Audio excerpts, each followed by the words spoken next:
بسم اللہ الرحمن الرحیم۔ السلام علیکم۔ روزانہ واقعات سننے کے لیے اس چینل کو سبسکرائب کریں۔ حضرت عزیز بن شرقیہ علیہ السلام بنی اسرائیل کے ایک جلیل القدر نبی تھے۔ جب بنی اسرائیل کی بدعمالیاں بہت زیادہ بڑھ گئیں تو ان پر خدا کی طرف سے ہی عذاب آیا کہ بخت نصر بابلی ایک کافر بادشاہ نے بہت بڑی فوج کے ساتھ بیت المقدس پر حملہ کر دیا اور شہر کے 1,00,000 باشندوں کو قتل کر دیا اور 1,00,000 کو ملک شام میں ادھر ادھر بکھیر کر آباد کر دیا۔ 1,00,000 کو گرفتار کر کے لونڈی اور غلام بنا لیا۔ حضرت عزیز علیہ السلام بھی انہی قیدیوں میں سے تھے۔ اس کے بعد اس کافی بادشاہوں نے پورے شہر بیت المقدس کو توڑ پھوڑ کر مسمار کر دیا، بالکل ویران بنا ڈالا۔ بخت نصر دراصل قوم اعمال کا ایک لڑکا تھا۔ یہ ان کے بت نصر کے پاس پڑا ہوا ملا، چونکہ اس کے باپ کا نام کسی کو معلوم نہیں تھا۔ لوگوں نے اس کا نام بخت نصر کا بیٹا رکھ دیا۔ خدا کی شان کہ یہ لڑکا بڑا ہو کر بادشاہ کی طرف سے سلطنت بابل پر گورنر مقرر ہو گیا۔ پھر یہ خود دنیا کا سب سے بڑا بادشاہ بن گیا۔ کچھ دنوں کے بعد حضرت عزیز علیہ السلام جب کسی طرح بخت نصر کی قیدی رہا ہوئے تو ایک گدھے پر سوار ہو کر اپنے شہر بیت المقدس میں داخل ہوئے۔ اپنے شہر کی ویرانی اور بربادی دیکھ کر ان کا دل بھر آیا اور وہ رو پڑے۔ چاروں طرف چکر لگایا مگر انہیں کسی انسان کی شکل نظر نہیں آئی۔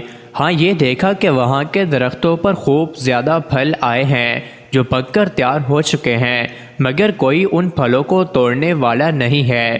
یہ منظر دیکھ کر نہایت ہی حسرت و افسوس کے ساتھ بے اختیار آپ کی زبان مبارک سے یہ جملہ نکل پڑا کہ اس شہر کی ایسی بربادی اور ویرانی کے بعد بھلا کس طرح اللہ تعالیٰ پھر اس کو آباد کرے گا۔ پھر آپ نے کچھ پھلوں کو توڑ کر تناول فرمایا اور ان کو نچوڑ کر شیرہ نوش فرمایا۔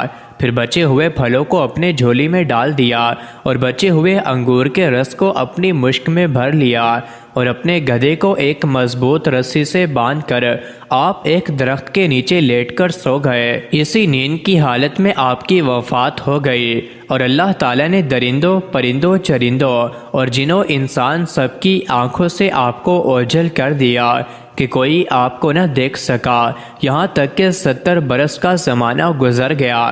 ملک فارس کے بادشاہوں میں سے ایک بادشاہ اپنے لشکر کے ساتھ بیت المقدس کے اس ویرانے میں داخل ہوا اور بہت سے لوگوں کو یہاں لا کر بسایا اور شہر کو پھر دوبارہ آباد کر دیا۔ بچے کچے بنی اسرائیلی جو اطراف و جوار میں بکھرے ہوئے تھے سب کو بلا بلا کر اس شہر میں آباد کر دیا۔ ان لوگوں نے نئی عمارتیں بنائیں اور قسم قسم کے باغات لگا کر اس شہر کو پہلے سے بھی زیادہ خوبصورت اور بارونق بنا دیا۔ جب حضرت عزیز علیہ السلام کو پورے 100 برس وفات کی حالت میں ہو گئے تو اللہ تعالیٰ نے آپ کو زندہ فرمایا تو آپ نے دیکھا کہ آپ کا گدھا مر چکا ہے اور اس کی ہڈیاں گل سڑ کر ادھر ادھر بکھری پڑی ہیں، مگر تھیلے میں رکھے ہوئے پھل اور مشک میں رکھا ہوا انگور کا رس بالکل خراب نہیں ہوا۔ نہ پھلوں میں کوئی تغیر نہ رس میں کوئی باس یا بدمزگی پیدا ہوئے، اور آپ نے یہ بھی دیکھا کہ اب بھی آپ کے سر اور داڑھی کے بال کالے ہیں۔ آپ کی عمر وہی 40 برس ہے۔ آپ حیران ہو کر سوچ میں پڑ گئے کہ آپ پر وہی اتری اور اللہ تعالیٰ نے آپ سے دریافت فرمایا کہ عزیز آپ کتنے دنوں تک یہاں رہے ہو؟ تو آپ نے خیال کر کے کہا کہ میں صبح کے وقت سویا تھا اور اب عصر کا وقت ہو گیا۔ یہ جواب دیا کہ میں دن بھر یا دن بھر سے کم سوتا رہا۔ تو اللہ تعالیٰ نے فرمایا کہ نہیں اے عزیز، تم پورے 100 برس یہاں ٹھہرے رہے، اب تم ہماری قدرت کا نظارہ کرنے کے لیے ذرا اپنے گدھے کو دیکھو جس کی ہڈیاں گل سڑ چکی ہیں، اور اپنے کھانے پینے کی چیزوں پر نظر ڈالو، ان میں کوئی خرابی اور بگاڑ نہیں پیدا ہوا۔ پھر ارشاد فرمایا کہ اے عزیز اب تم دیکھو کہ کس طرح ہم ان ہڈیوں کو اٹھا کر ان پر گوشت پیوست چڑھا کر اس گدھے کو زندہ کرتے ہیں۔ چنانچہ حضرت عزیز علیہ السلام نے دیکھا کہ اچانک بکھری ہوئی ہڈیوں میں حرکت پیدا ہوئی اور ایک دم تمام ہڈیاں جمع ہو کر اپنے اپنے جوڑ سے مل کر گدھے کا ڈھانچہ بن گئیں۔ لمحے بھر میں اس ڈھانچے پر گوشت پیوست بھی چڑھ گیا اور گدھا زندہ ہو کر اپنی بولی بولنے لگا۔ یہ دیکھ کر حضرت عزیز علیہ السلام نے بلند آواز سے یہ کہا، میں خوب جانتا ہوں کہ اللہ سب کچھ کر سکتا ہے۔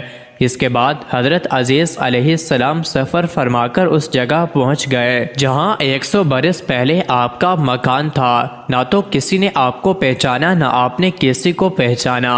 ہاں، البتہ یہ دیکھا ایک بہت ہی بوڑھی اور اپاہج عورت مکان کے پاس بیٹھی ہے، جس نے اپنے بچپن میں حضرت عزیز علیہ السلام کو دیکھا تھا۔ آپ نے اس سے پوچھا کہ کیا یہی عزیز کا مکان ہے؟ تو اس نے جواب دیا کہ جی ہاں۔ پھر بڑھیا نے کہا کہ عزیز کا کیا ذکر ہے، اس کو تو 100 برس ہو گئے کہ وہ بالکل ہی لاپتہ ہو چکے ہیں۔ یہ کہہ کر بڑھیا رونے لگی تو آپ علیہ السلام نے فرمایا کہ اے بڑھیا، میں ہی عزیز ہوں۔ تو بڑھیا نے کہا کہ سبحان اللہ، آپ کیسے عزیز ہو سکتے ہیں؟ آپ علیہ السلام نے فرمایا کہ اے بڑھیا، مجھے اللہ تعالیٰ نے 100 برس مردہ رکھا، پھر مجھے زندہ فرما دیا اور میں اپنے گھر آ گیا ہوں۔ تو بڑھیا نے کہا کہ حضرت عزیز علیہ السلام تو ایسے باکمال تھے کہ ان کی ہر دعا مقبول ہوتی تھی۔ اگر آپ واقعی حضرت عزیز علیہ السلام ہیں تو میرے لیے دعا کر دیجئے کہ میری آنکھوں میں روشنی آ جائے اور میرا فالج ٹھیک ہو جائے۔ حضرت عزیز علیہ السلام نے دعا کی تو بڑھیا کی آنکھیں اور فالج دونوں ٹھیک ہو گئے۔ پھر اس نے غور سے آپ کو دیکھا تو پہچان لیا اور بول اٹھی کہ میں شہادت دیتی ہوں کہ آپ یقیناً حضرت عزیز علیہ السلام ہی ہیں۔ مزید ایسی ہی ویڈیوز کے لیے چینل کو ضرور سبسکرائب کریں۔